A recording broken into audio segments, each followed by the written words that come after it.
Hello children, welcome to the YouTube channel of Welkin National School, Vasai East. This is Mrs. Mamata Bijur, your subject teacher of SST. Today I will be teaching for standard 6th geography, that is chapter number 6, importance of ocean. In the previous standard we have studied the lithosphere and hydrosphere of the earth, the proportion of land and water on the earth, and also the major oceans. Note the area of each oceans given in the following table. Now they have given a small table. The hydrosphere includes all the water bodies that exist on the earth. This cover all the ocean, seas, river and their tributaries, lakes, reservoirs and also groundwater. Of the total global waters, 97.7% is contained in ocean. Now in this paragraph they have explained that as we have studied in the earlier chapter about the lithosphere and hydrosphere of the earth, and also we have studied how much proportion of land, water on the earth, and they have given in the table. Now hydrosphere includes water bodies. The hydrosphere includes water bodies which cover ocean, rivers, then tributaries, then lakes, then reservoirs, then groundwater. And from this all above, 97.7% is contained in ocean. Now they have given the small table, in that they have given the ocean's name, that is Pacific Ocean, the area in square kilometer, how much it is occupied. Okay. This is Atlantic Ocean, Indian Ocean, Southern Hemisphere, then Arctic Ocean. So these are all the area of kilometer covered.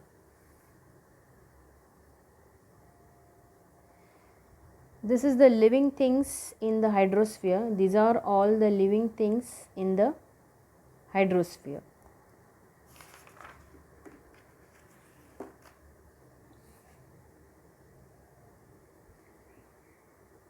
Use the following ingredients. 1 bowl of rice flakes, poha. Then in the figure they have given this. You have to take 1 bowl which consists of poha, that is rice flakes. 1 teaspoon oil. Over there you have to put 1 teaspoon of oil. Then 1 tomato and a small onion. These all should be diced chili powder to taste. Now mix all the ingredients well, give the mixture to all your friends and ask them to taste it. Now add some salt to the mixture and taste it again. Now before adding salt, you have to first make the mixture of this 1 tablespoon oil, then tomato and a small onion, then diced which are all diced, and then put some chili powder and give it to your friends to taste it. And then after that, after tasting little bit, add salt to that mixture and again you taste it. So you will see some differences in that earlier plate and after mixing with the salt. So they have given the question, what difference do you notice in the dish you tasted earlier and later? Means they are asking, before adding salt, more salt, what was the earlier taster, and after adding salt, what is the later taste? Then what do you think made the dish really tasty? After eating that, what you think that it has really made it tasty? Then for what other purpose do you use the last ingredients at home? And after using all the ingredients, which was the last ingredients that you had put in that poha? Now discuss the source of this ingredients with your friend. Take some water in a steel vessel. It is better if the water is from a borewell. Now you have to take a steel dish. Okay. It is better if the water is from a borewell. You can take the tap water. Keep the water in direct sunlight. Now after pouring the water in that, you have to keep that steel dish directly to the sunlight. Now do not remove the dish until all the water gets evaporated. Once you keep in the sunlight, okay, in between don't remove it, keep it that near to the sunlight after until all the water gets evaporated. Now observe the dish after the water has evaporated completely. Now after the dish, when it gets evaporated, the dish will be totally empty. What do you see? Then taste the substance in the dish. Now after when it got evaporated, a substance you will see in the dish. Now they have given this volcano under the ocean. This is the volcanic eruption erupted inside the ocean. Okay. You must have noticed that after the water evaporated completely, a whitish layer is left in the dish. Now after evaporation, okay, after evaporation, when it got evaporated completely, you will see a whitish layer which is left on the dish. Now if you taste that, you will find that it is salty, and then if you taste that, you will find it little bit salty. You will realize that these are the salts in the water. In drinking water, the proportion of salt is quite low. As we all know, in the drinking water, the ratio and the proportion of the salt is very less. So water from oceans and seas have a greater amount of salt. So this is very important one. Water from ocean and sea have a greater amount of salt. Hence it tastes salty. Whenever you will find the water taste of the ocean, you will find it very salty. Now from the above experiment, you must have noticed that when the dish above the water has after the water has evaporated completely, a whitish layer is left in the dish, and if you will taste, you will find it salty. So these are the salts in the water, but in the drinking water the salt proportion is very less, but the water from the ocean and sea have a greater amount of salt, and that is why it is tasting salty. There is abundant aquatic life in the ocean.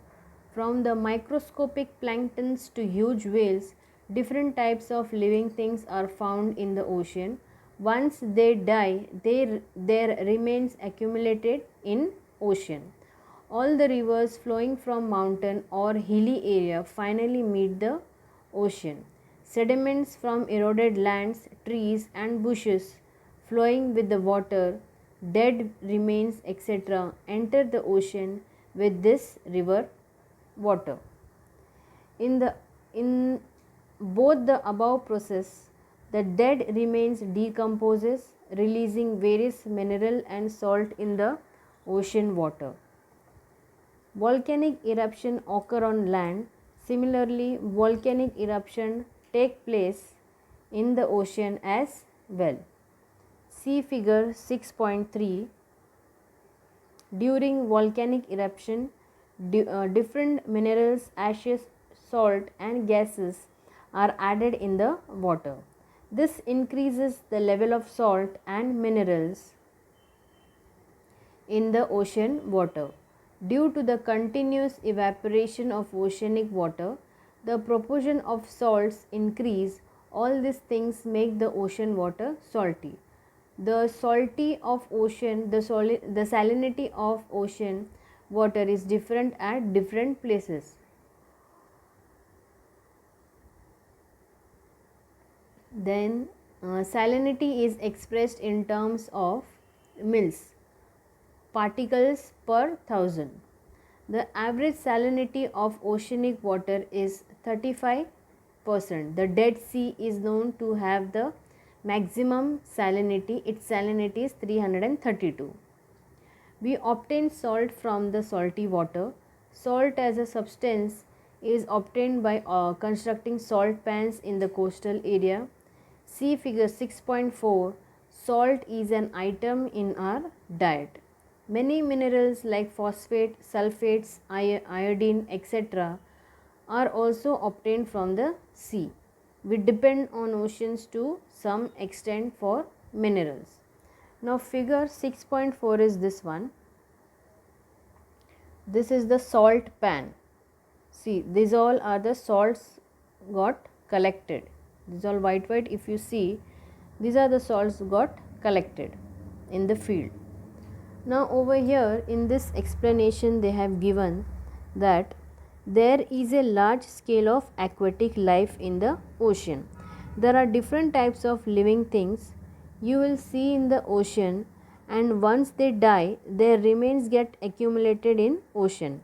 All the river which are flowing from mountain or hilly, they finally meet the oceans. Now with the river water, sediments from eroded land, trees and bushes follows with it.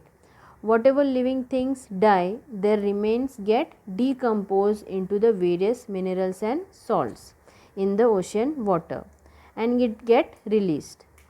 So when the volcanic eruption occur on the land, different minerals, ashes, then salt and gases are mixed in the water. So the level of salt and mineral is increased.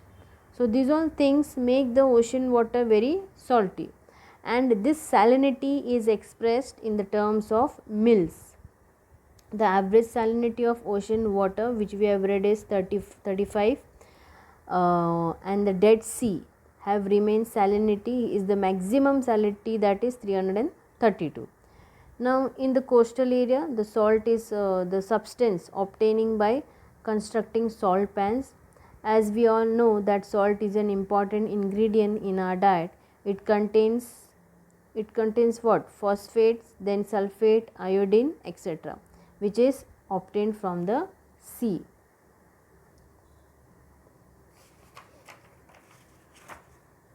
Now these all pictures they have given.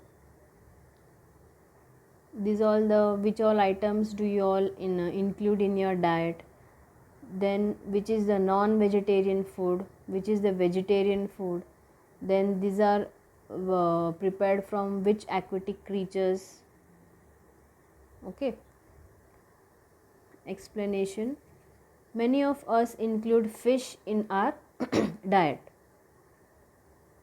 We get fish from rivers, lakes and seas.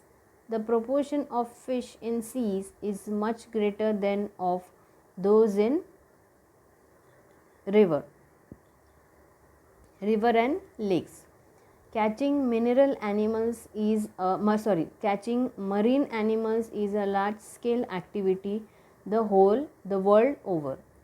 It is one of the ancient occupation of human being.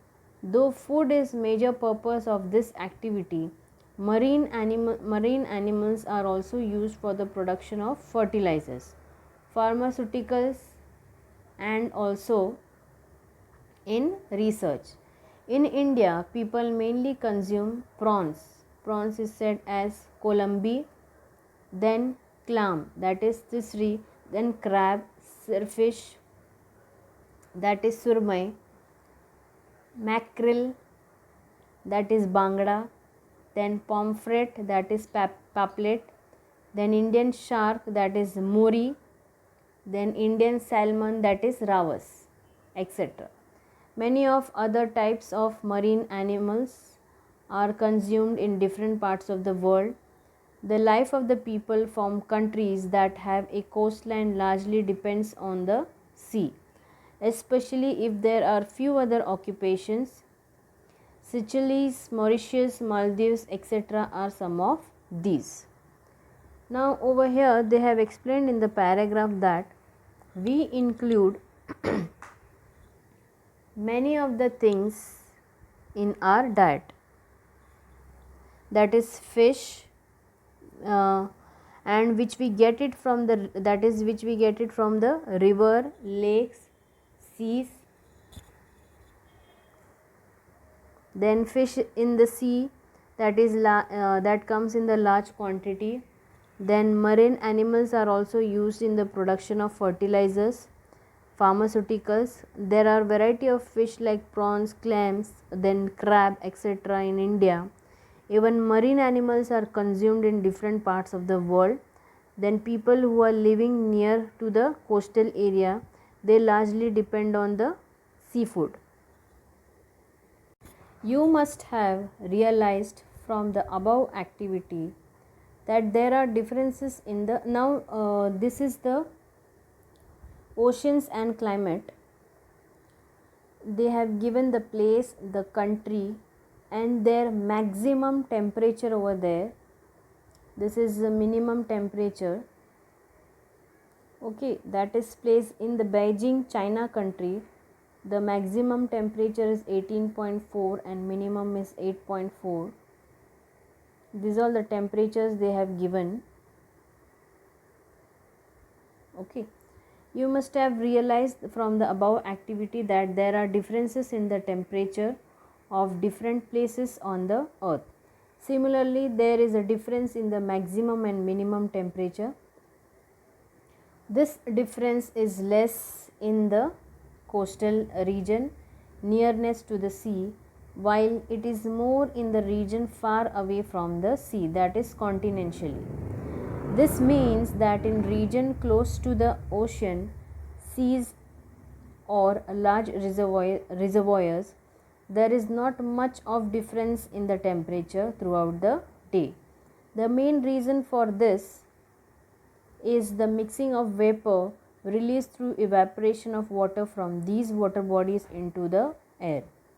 This vapor in the air absorb and store the heat released from the land. Hence the temperature in coastal area remains equable. You have studied that the equatorial region receives near perpendicular sun rays. As a result, these areas get more heat, whereas the polar region receives highly slant rays. This differential heating creates an imbalance in the temperature of air in the different parts. This leads to the formation of belts of high and low pressure on the earth. Winds blow due to the pressure differences in these belts. These winds are called planetary winds. These winds move the oceanic water in the form of currents. These currents are the warm currents or cold currents. Warm currents move towards cold region, and cold currents move towards warm region. This means ocean currents move from the equatorial region to the polar regions and from polar region in the equatorial region. This leads to the redistribution of heat on the earth. The cold current moving towards the equatorial region makes the temperature of the coastal area in that zone milder, whereas the warm current coming in the colder region causes temperature in coastal area to rise. We have seen this in figure 5.6. Now over here in this paragraph they have explained that in the above table that which I showed you, you must have experienced the differences of the temperature. Now the temperature is less in the coastal area, and the region which is close to the ocean and seas and large reservoirs, there is not much difference in the temperature for the whole day, because the vapor which is released through evaporation of water is absorbed and stores the heat released from the land, and that is why temperature in the coastal area remains equable. As we have studied in the equatorial region, like sun rays are perpendicular, but in polar region it receives highly slant rays. So the heating difference creates imbalance in the temperature of air, which leads to the formation of belt, and wind blows due to the pressure difference in these belt, and these winds are called planetary winds. Now the redistribution of heat on the earth happens when the wind moves the oceanic water in the form of current, and it creates warm current or cold current. Like warm currents move towards cold region and cold currents move towards warm region. The ocean act as the controller of global temperature in two ways described above.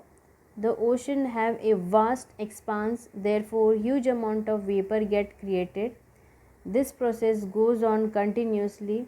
From this vapor, the earth gets rainfall.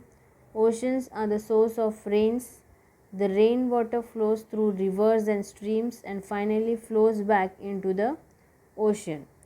This makes it clear that the beginning and the end of the water cycle takes place in the ocean. Now, in that paragraph, they have explained that it is vast and therefore a huge amount of vapor get created. The process is continuous from this vapor, and the earths get rainfall and the oceans are the source of the rain, and the rainwater that flows through the river and streams and finally flows back into the oceans. And it is clear that the beginning and the end of the water cycle takes place in the ocean.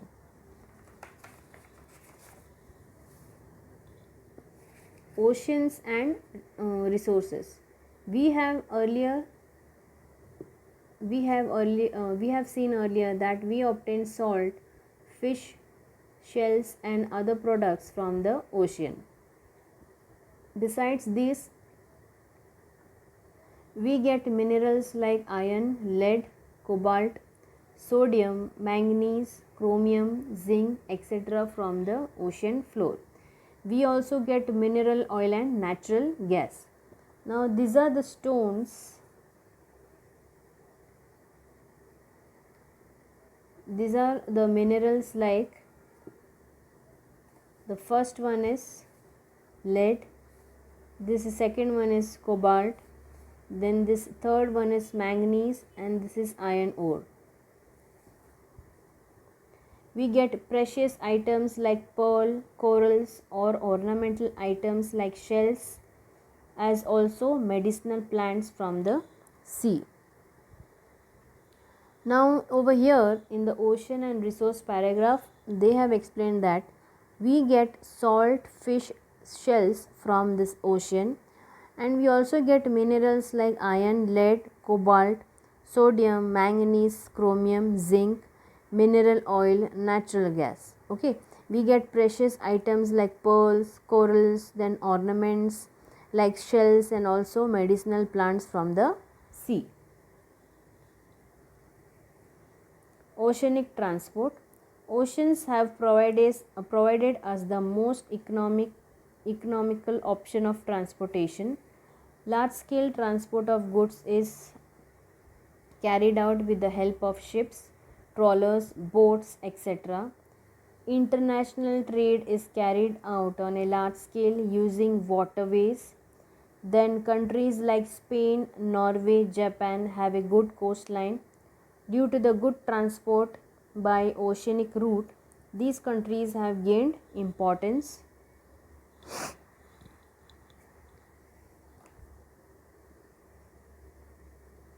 Ocean currents are quite important in water transport. As far as possible, water transport is carried out along ocean currents. They accelerate the speed of ships and also save fuel to a considerable extent. Water transport is conducted on a much higher scale as compared to other modes of transport. Hence, for transport of bulky materials like coal, crude oil, raw material, metallic minerals, food grains, etc., water transport is given preference. Now, over here in the oceanic transport, they have explained that for economic purpose, oceanic transport is quite useful because it carries large amount of goods with the help of ship, trawlers, boats, etc. It is useful for the international trade countries like Spain, Norway, Japan. It have a very good coastline.